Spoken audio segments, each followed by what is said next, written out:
James! James, again? Wake up! The interview show? James! Today we're interviewing the cast of Fun Home and Stephen Stanley? I subscribed to his YouTube channel. James! Wake up!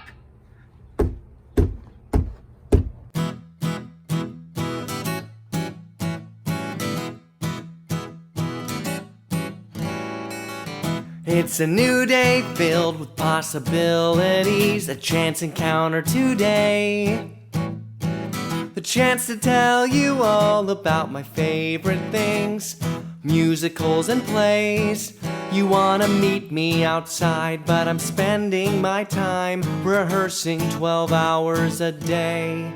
I don't have stock options or a 401k, but there's nowhere that I'd rather stay than theater today.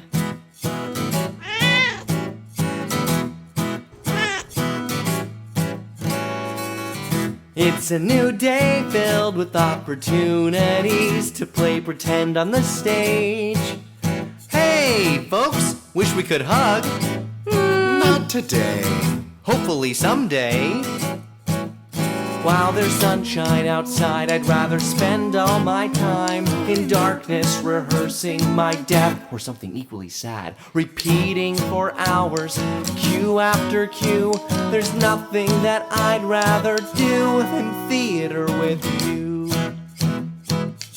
Than theater with you. Than theater with you.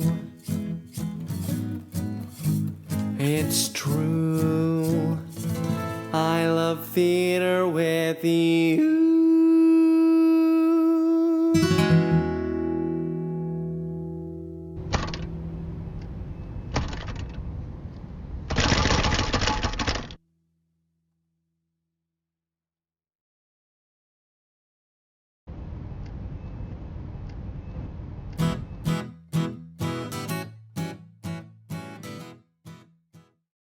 Welcome back to Chance Encounters. I am your host, James Michael McHale, and this show is all about celebrating theater, flipping through your program, climbing over someone to get to your seat, and in particular, my home theater, The Chance, which is why the show is called Chance Encounters.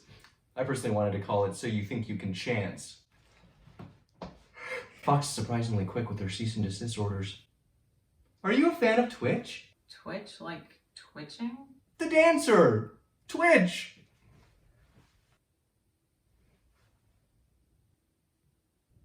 Moving on. Each show, we celebrate our favorite theater traditions, interview artists from productions of yesterday, and end each show with the performance of a classic monologue to remind us of what's inside.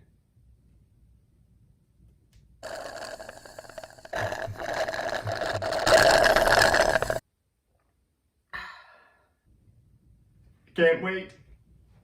Today, I'm so excited to be talking to the cast of Fun Home and extraordinary theater critic Stephen Stanley. But first, let's start with two of my favorite theater traditions, sign in, check in.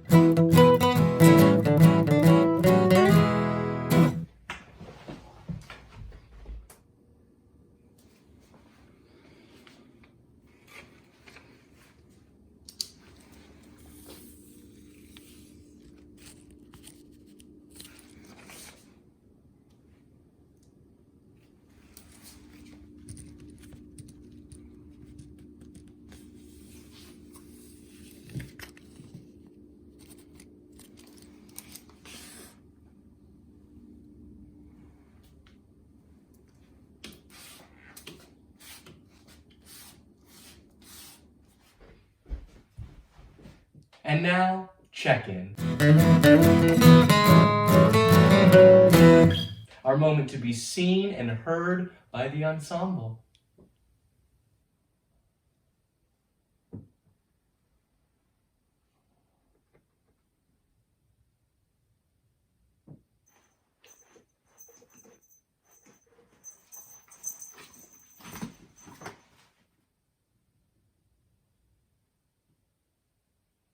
Today, we will express our innermost self with movement and sound. We will then pass on that movement and sound to each other. And we will receive what we are given.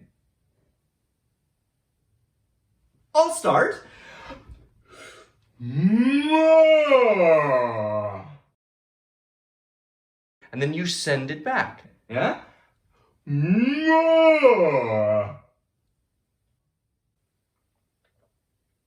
Oh.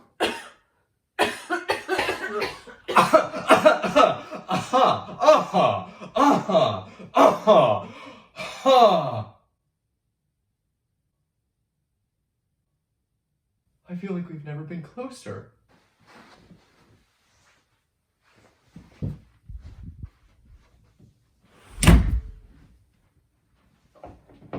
You know, in moments like this when I'm alone, I think about what I miss most about theater. I'll write some postcards.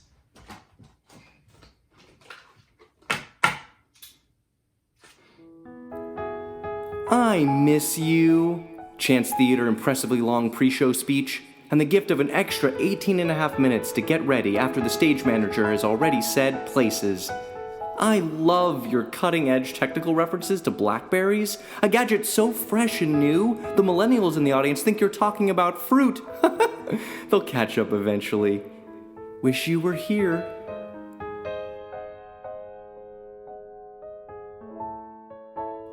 I miss you. Cripe Sage Tech Booth. The 5-foot clearing you provide, creating an opportunity for everyone other than Misako to lean forward and bow their heads in respect when entering your most hollowed and confined premises. The smell of stale coffee that's been spilt, the obstructed views of the stage, the inevitable sweat that will appear through my shirt before the end of Act 1. Wish you were here. I miss you. Chance Theater nondescript chairs. Your incredible work in such roles as Prison in the Laramie Project, Coffin in Parade, Hospital in Middletown, Basement in Goosebumps, Bathroom in Porcelain, Classroom in Emma, Nightclub in Merrily We Roll Along, and perhaps your most vulnerable performance in Tigers Be Still. Chair. Your versatility in these and countless other productions is something to be truly admired. Wish you were here. Were you talking to yourself? No. Must have been a voiceover. Now let's get to today's first interview.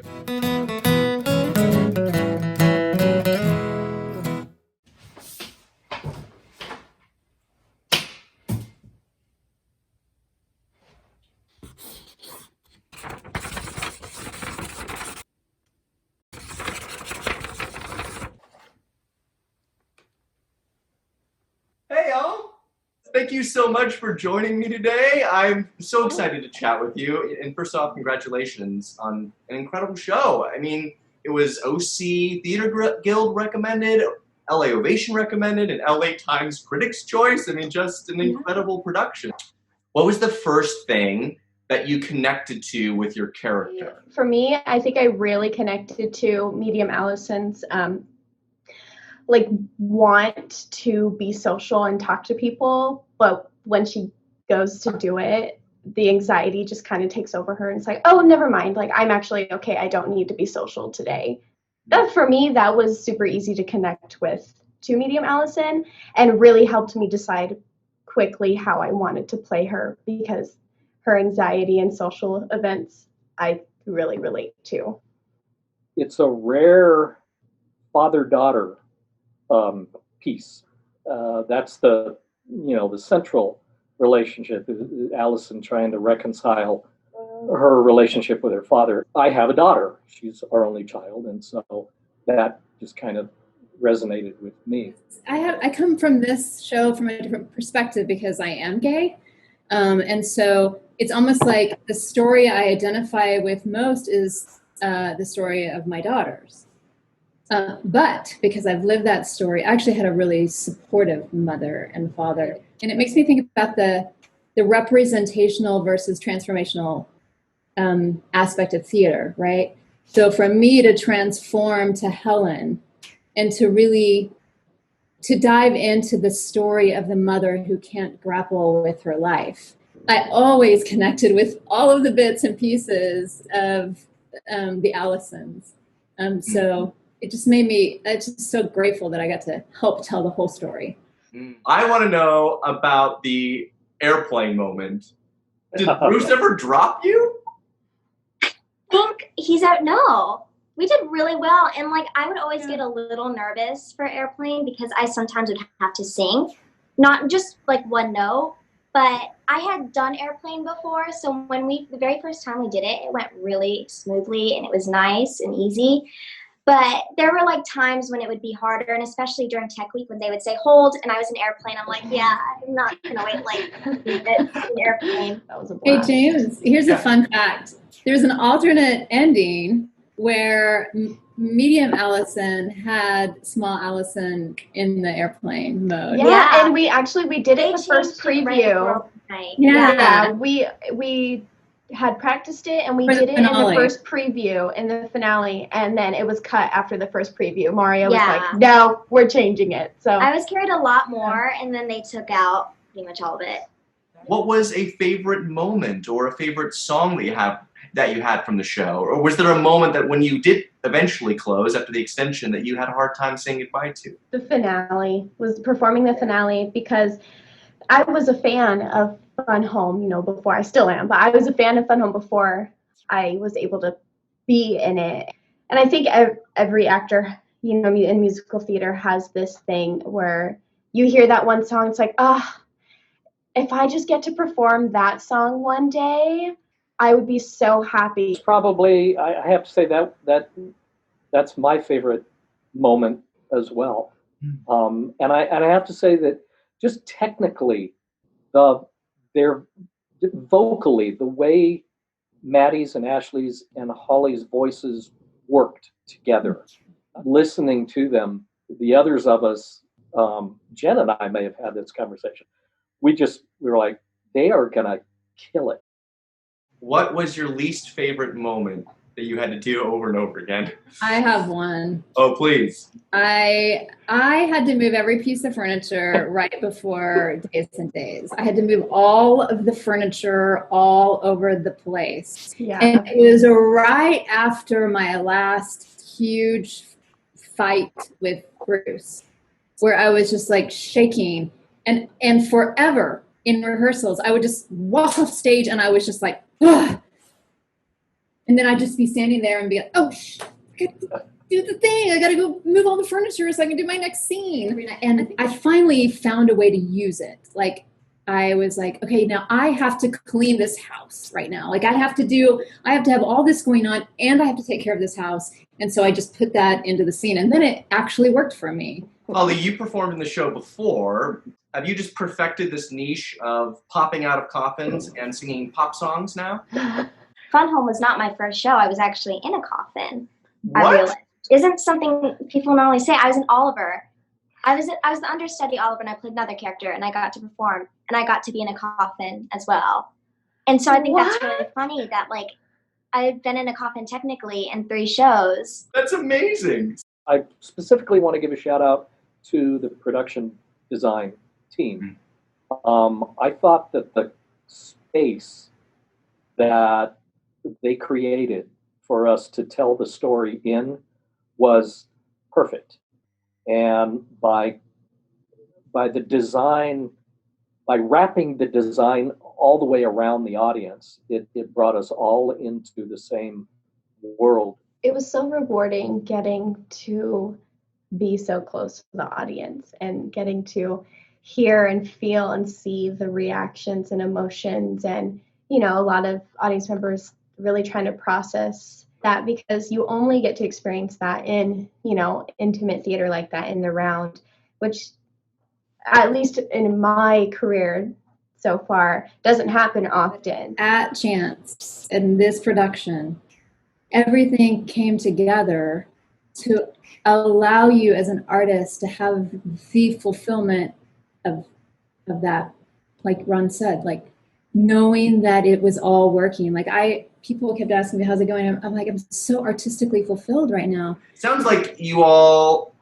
were and are really close, right? I saw that you all have had multiple Zoom reunions. This is not your first Zoom reunion? Two. Yeah, we've done 2. That's amazing. So did you really bond over the course of the show? I don't know. We just always wanted to be around each other. Yeah, we And never so, got sick of it. yeah, we got super close, all of us. It was like Holly said, like a family. I mean, we would go on our family dinners every week, and after I think the longest we were apart was 4 days when we And we didn't were have a like Thursday so show. And we happy came back on that Friday, and we were, everyone like, was all like, what did emotional. you do on your break? What did you do? Wow, how are you? And it was a 4-day break. So we end all of our interviews with this question. A chance encounter is a fortuitous accident. So what unexpected experience did you have in Fun Home that is having a lasting impact on you? I had a chance encounter in the bathroom. Okay. You're not supposed to tell anybody, Jen. I was sitting in a stall singing at my place of work. And I come out, I'm just singing away, come out, washing my hands, and Mark is standing at the next, there had been someone in the bathroom next to me. There was 2 stalls. She was saying there, she looked at me, she said, oh, hey, do you know that I'm directing Fun Home? And I said, no. And she's like, the Chance Theater. I said, oh, I've always wanted to work at the Chance. And she said, come for Helen. I would love to have you come in and audition for Helen. And I was like, oh, yes, yay, because it hadn't been on my radar. So I was singing in the bathroom next to the director, and there was a chance encounter. And Wow. then it opened up this whole world, beautiful world. And I feel so incredibly fortunate that I got to do it, that we all got to do it before the wheels fell off the world. Our cast was just perfect. It was perfect. We just all loved each other so much and loved our characters so much, and we're so grateful to be there. It just made everything so much better because there wasn't a single person there who didn't love the fact that they were there. All of us were so happy and excited to be there and to get to know each other and be a family. And our cast was just, we always said it, our cast is perfect and we loved each other. Other ways to engage with the Chance Theater online are Stage Facts on TikTok. Can I try one? Just as an example. Some good news OC. Try it like that with like energy, maybe like a smile. Okay. Chance Cyber Chats. Oh, remember the smile. That was with a smile. Oh. And virtual intensive workshops. I'm leaving. Oh, and the excitement continues with Broadway Chance Style. Miss our gala? Well, it isn't too late to watch. Just head on over to chancetheater.com. Now, how do I turn this off? Is it? Oh, delete? James! What I love most about doing the show is hearing from you, our audience. And one comment that we received more than most was, "What is wrong with you?" The second most commented phrase was, "More director's notes." So we are thrilled to once again pay homage to our fearless leaders off stage. Here once again is Director's Notes, read to you by members of the Chance Company. Robin, you're really understanding how to twist on the beat, which is very exciting. Remember, when you hear the music, dance like there's no one else in the world. But your world is Mars. Kelsey, love the amount of snow that is finally piling on stage, but can the right side drift down slower than the left side? Also, thanks for understanding about your bangs. Megan, thank you so much for making the deer skull look like a disco mirror ball. It's working great, except when it needs to break on stage. It's breaking. Alex, The show could use a little less mommies and a little more anonymous. The hell? And now, it's time for our conversation with Stephen Stanley, prolific critic and champion of theater in Southern California.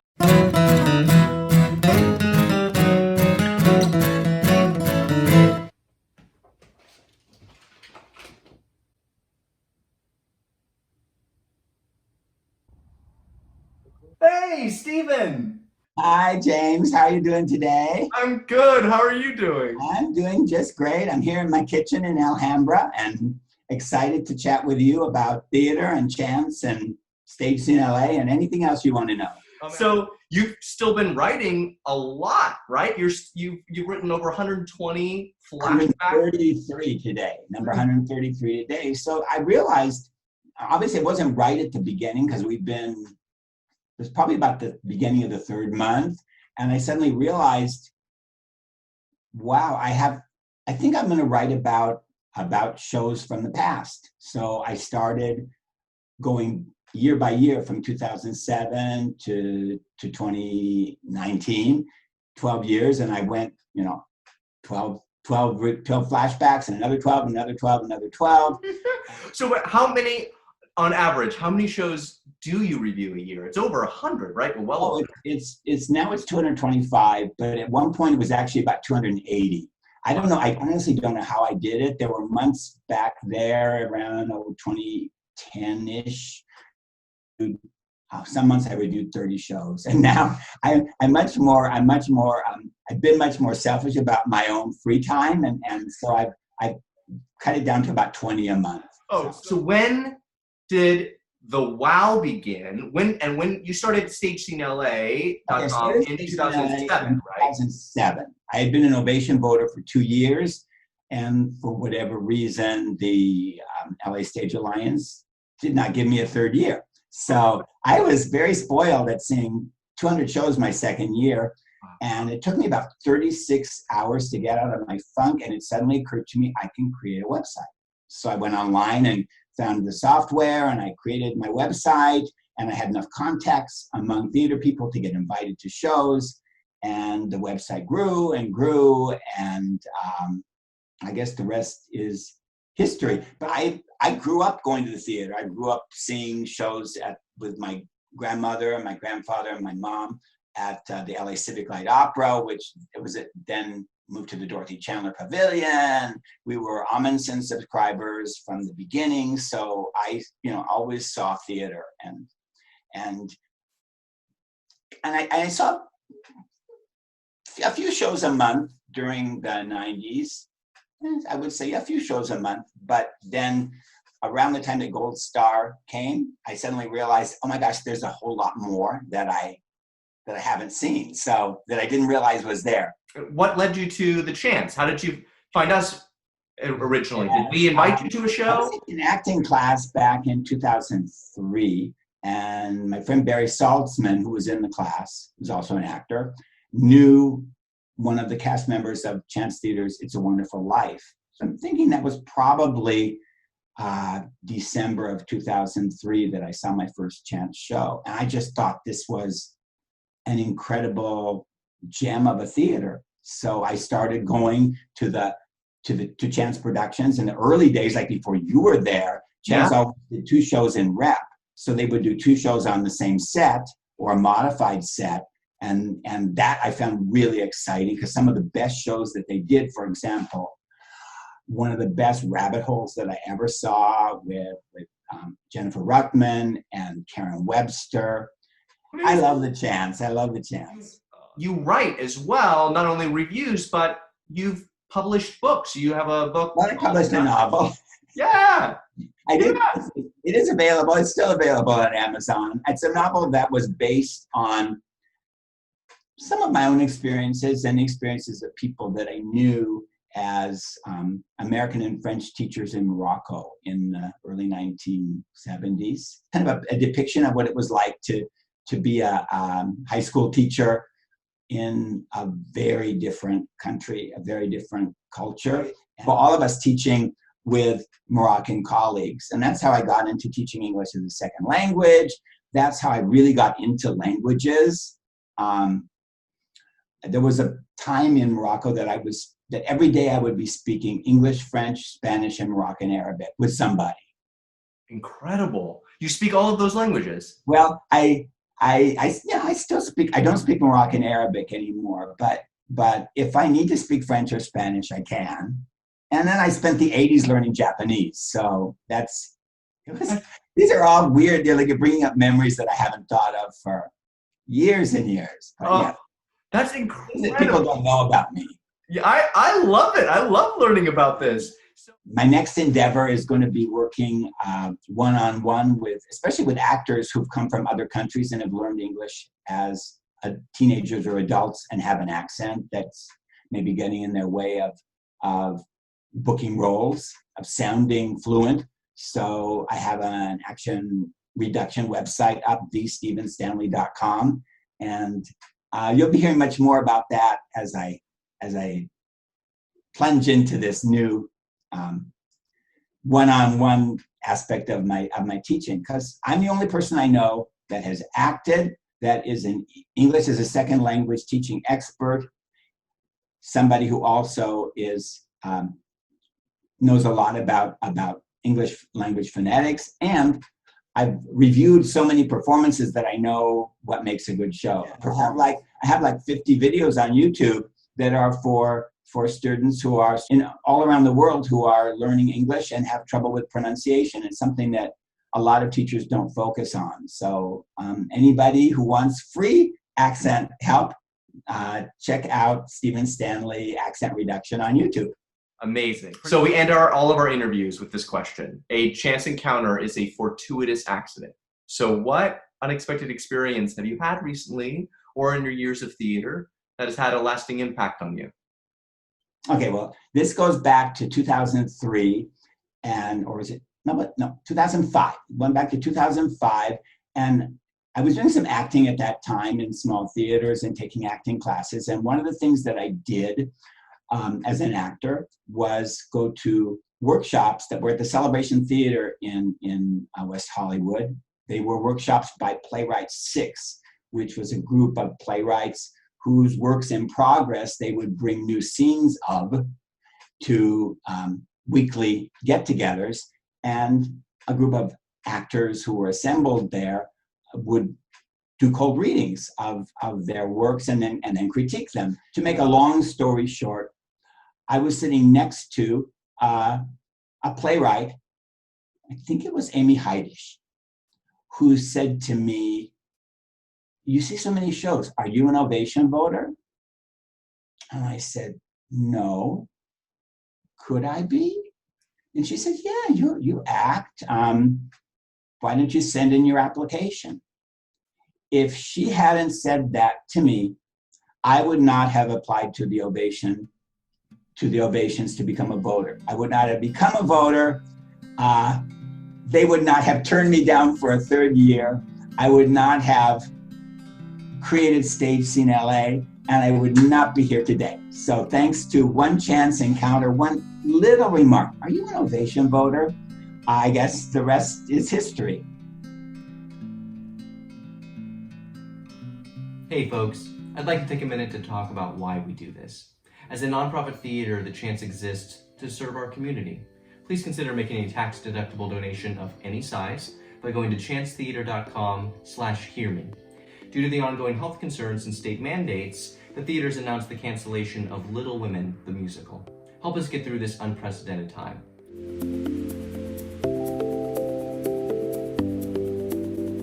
Whoa, stop the heartfelt montage! After our time problems last episode, I've been very good about keeping an eye on the clock to make sure that you, our audience, can fully experience the magnificence, the majesty, the manipulation of this captivating, cathartic, and coerced classic monologue.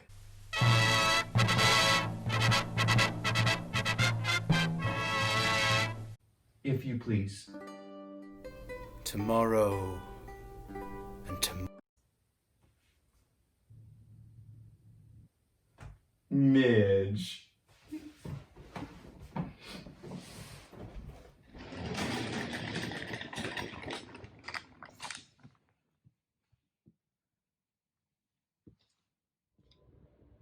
This is our ghost light, a bare bulb, a light in the darkness, even when no one is there. So while the Chance Theater is empty, we hope, in some small way, we can be that light for you. Until we are able to see you on our stages again, bye for now. And don't forget, we have plans to meet later. But let's hope before then for a chance encounter.